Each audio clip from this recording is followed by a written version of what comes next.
హే, ఎక్కడున్నావు నువ్వు? 2 రోజులుగా చూడలేకపోతున్నాను. ఫోన్ చేస్తే రీచ్ అవ్వట్లేదు. ఏ సి అదే చెప్పాను కదా నా సెకండ్ నోవెల్ రీసెర్చ్కి వచ్చానని. సరే ఓకే, నేను ఈ రూమ్ బయటే ఉన్నాను. త్వరగా బయటికి రా. ఏ, నాకు ఇక్కడ లేట్ అయ్యేలాగుంది. నువ్వు కావాలంటే బయలుదేరు, మనం రేపు కలుద్దాం. లేదు పర్వాలేదు, నేను వెయిట్ చేస్తాను. నీ పని అయిన వెంటనే వచ్చే. హే, రేపు మీట్ అవుదాం. Hello hey, hello. Hello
I write what I see.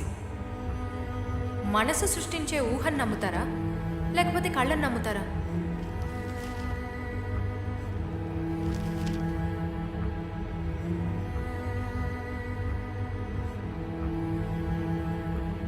ఊరికే రూమ్లో కూర్చుని ఆలోచించి రాస్తే అది ఉత్త కథగానే మిగులుతుంది కదా. ఒక ఒక అన్వేషణ ఉండాలి. అన్వేషణ ఉంటేనే కదా మన కథకి నిజంతో పాటు ప్రాణం కూడా ఇవ్వచ్చు.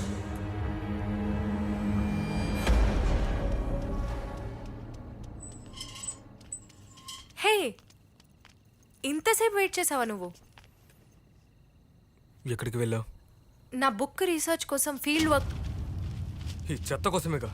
వాట్ ద ఫ హే, ఇదంతా నీదే. లుక్ ప్రశాంత్, ఇదంతా నీ దగ్గర దాచాలని నేను అనుకోలేదు. కానీ నీకు చెప్తే నువ్వు ఎలా తీసుకుంటావన్న భయం. సరే, వర్షం పడేలా ఉంది, లోపలికి వెళ్ళి మాట్లాడుకుందా. పట్టుకోకు నన్ను, ఆ చండాలపు చేద్దాం. ఏమన్నా? ఆపవే. రోడ్లో పోయి వాళ్ళతో పడుకొని ఏవీ తెలియనట్టు నటిస్తున్నావా? ప్రశాంత్, నేను ఇవన్నీ నీ దగ్గర దాచాలని అనుకోలేదు. నేను చెప్పబోయే విషయాలు అర్థం చేసుకునేంత మెచ్యూరిటీ నీకుందా అని నాకు తెలీదు. I want to right erratic novels.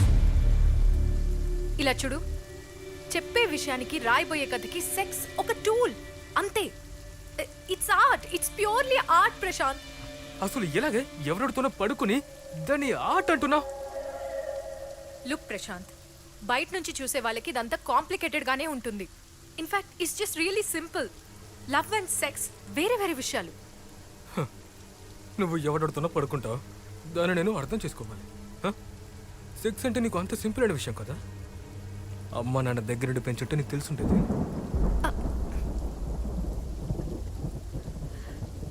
ఎంతో మంది స్ట్రేంజర్స్ని నా కథ కోసం మీట్ చేశాను, వాళ్ళతో టైం స్పెండ్ చేశాను. నీకు కూడా తెలుసు కదా, ఆ విధంగా ఈ కథకు కావాల్సింది సెక్స్. అందువల్లే అలా చేశాను. అప్పుడే కదా నా కథకి నిజంతో పాటు నేను ప్రాణాన్ని కూడా ఇవ్వగలను. ఇది ఉత్త sex Prashanth, but I love you. I love you to the core. Please అర్థం చేసుకో. పక్కన పెట్టి నీ చెత్త లాజిక్. ఇలాగా లవ్ సెక్స్ నీకు వేరే వేరే కదా? ఎలాంటి కలమషం లేని ప్రేమ మరుపక్కం కామం అని నేను నమ్ముతున్నాను. నువ్వు చెప్పావుగా పెద్ద లిస్టు, తెలుగులో దానికి తగ్గ ఒక పేరుంది. అది నీకు తెలుసు అనుకుంటాను. ఇక మన ఇద్దరికి సెట్ అవుతాం. వాట్? ఇంతటితో క్లోజ్ చేసుకుందాం. మేబీ నేను చేసిన తప్పు కూడా ఆగి ఉండొచ్చు. నూరు ముయ్ Prashanth. Maybe. Please Prashanth. Love, sex, ఈ 2 విషయాలు నా జీవితాన్ని నాశనం చేశాయి. కాదు, లవ్, సెక్స్, ఈ 2 విషయాలకి తేడా తెలియని వాళ్ళ వల్లే నా జీవితం నాశనమైంది. యా, ప్రేమ ఒక తారాస్థాయికి వెళ్తేనే అది కామం అంటారు. But I don't think it's true. ప్రేమ మనసుకి సంబంధించింది, but sex is just physical. మనసుకి సంబంధించిన విషయానికి, శరీరానికి సంబంధించిన విషయానికి ముడిపెట్టడం మూర్ఖత్వంగా లేదు? ప్రశాంత్, హే, ఇక్కడేం చేస్తున్నావే? నీతో కొంచెం మాట్లాడాలి. మర్యాదగా చెప్తున్నాను, ఇక్కడి నుంచి వెళ్ళిపో. నేను చూస్తున్న కంపరం పడుతుంది. మనసు విప్పి మాట్లాడడానికి కూడా ఎవ్వరు లేరు. జస్ట్ ఒక 5 minutes. ఏం మాట్లాడతావు? నువ్వు ఊళ్ళందరినీ వేసి ఇప్పుడే నాకు జ్ఞానం వచ్చింది, నేను మారిపోయాను అని చెప్పి నుంచుంటావు. సరే, ఇంతకుముందు ఎన్ని తప్పులు చేసినా నువ్వే నా దేవత అని చెప్పి నీ ముందు నేను మిగతా మగల్లాగా నుంచోవాలా? నీకేదంతా అసలు బాగుందా? మనకు ఆకలేస్తే తింటున్నాం, నిద్రొస్తే పడుకుంటున్నాం. ఇవన్నీ నిర్ణయించేది మన అవసరాలే. If the situation demands, having sex is not a big deal అనేది నా personal philosophy. But my love was true. దానికి అతను వాల్యూ ఇవ్వలేదే. ఏ, మీరందరూ కల్చర్లెస్, క్యారెక్టర్లెస్ అనుకున్న అమ్మాయి నిజంగా ప్రేమించలేదా? కన్యత్వం అనేది చాలా కాంప్లికేటెడ్ అయిపోయింది కదా. అది మగాడికి మనసులోనూ, ఆడదానికి శరీరంలోనూ ఉందని సొసైటీ అందరినీ నమ్మిస్తోంది.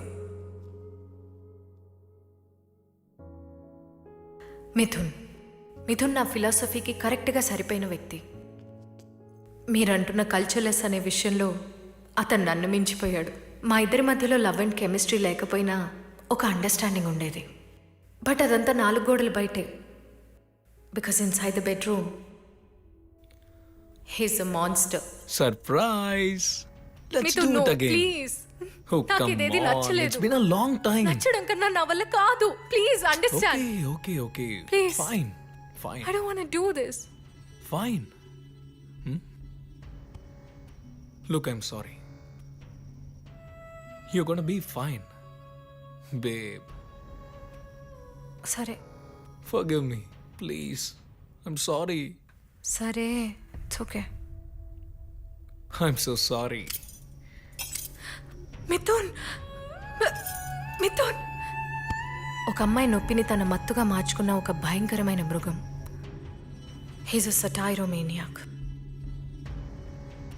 నన్ను ఆశపడే అమ్మాయి నా కోసం ఏమైనా చేస్తుందని, ఎంత నొప్పినైనా భరిస్తుందని అనుకునే వాళ్ళలో తనొకడు. అయితే అతని నుంచి ఎందుకు విడిపోలేదని మీరు అడగచ్చు.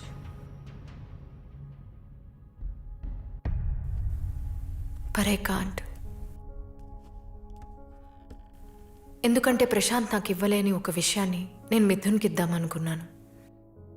అ సెకండ్ ఛాన్స్. కానీ వాడు మారలేదు. ఆ మృగానికి రాను రాను నొప్పి ఎక్కువ అవుతూనే ఉంది. దానికి నేనిచ్చిన బహుమతి పెయిన్, అన్ఇమాజినబుల్ పెయిన్. ఒక పాయింట్ తర్వాత ఈ సొసైటీకి నాకు సెట్ అవ్వదనిపించింది. ఒకటి, ఈ సొసైటీ చూపు తప్పై ఉండొచ్చు, లేదా నా ఐడియాలజీస్ తప్పై ఉండొచ్చు. ఈ సమస్యల నుంచి బయటపడడానికి నాకు దొరికిన ఒకే ఒక్క సొల్యూషన్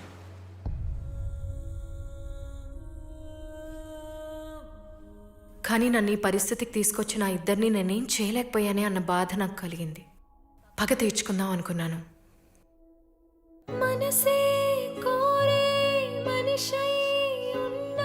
నేను తలుచుకుంటే నా చేతులతోనే వాళ్ళిద్దరిని చంపేయగలను. నా వల్ల అవుతుంది కూడా. But death is a simplest punishment. I saved it for my self. నేను మర్చిపోలేని రోజు అప్పుడే తనని మొదటిసారి చూశాను.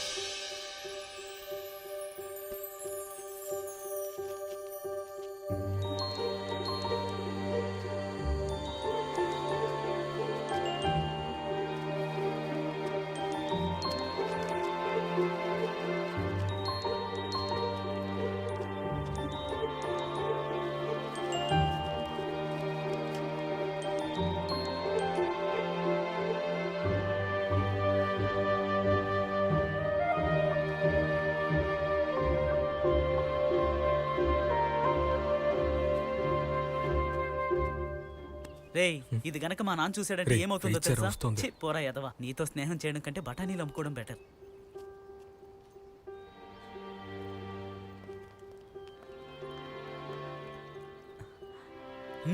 సూపర్. సరే ఇక్కడి నుంచి వెళ్ళరా.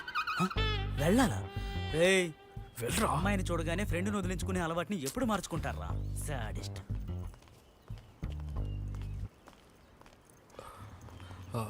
హలో, హా? మీతో కొంచెం మాట్లాడాలి.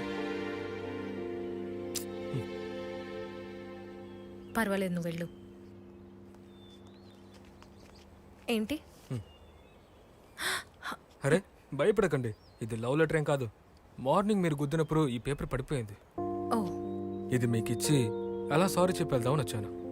పర్లేదు, తెలియక జరిగిందిగా. థ్యాంక్స్. ఇంకొక విషయం, తప్పుగా అనుకోకండి.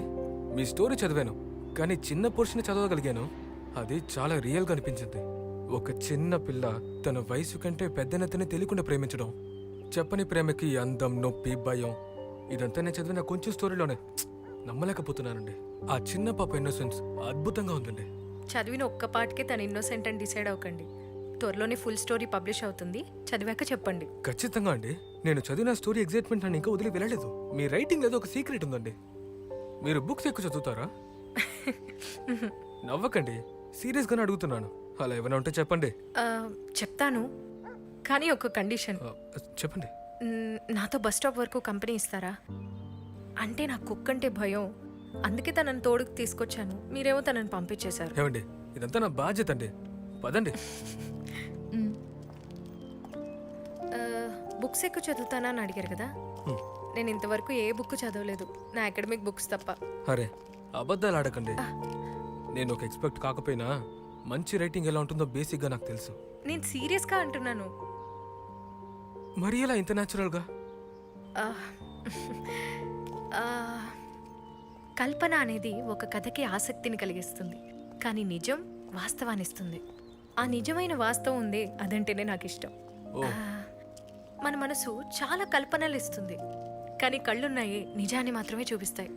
ఆ కళ్ళు చూపించే నిజాన్నే నేను నమ్ముతాను. ఊరికే రూమ్లో కూర్చుని ఆలోచించి రాస్తే అది ఉట్టి మాటగానే ఉంటుంది కదా. ఒక అన్వేషణ ఉండాలి కదా. ఆ అన్వేషణ ఉంటేనే మన కథకి నిజంతో పాటు ప్రాణం కూడా ఇవ్వచ్చు. ఎనీవే, నన్ను ఇక్కడ దాకా డ్రాప్ చేసినందుకు థ్యాంక్స్. పర్వాలేదులేండి. ఏమండి, తర్వాత మీరు ఎప్పుడైనా భయపడితే నన్ను పిలవండి చాలు.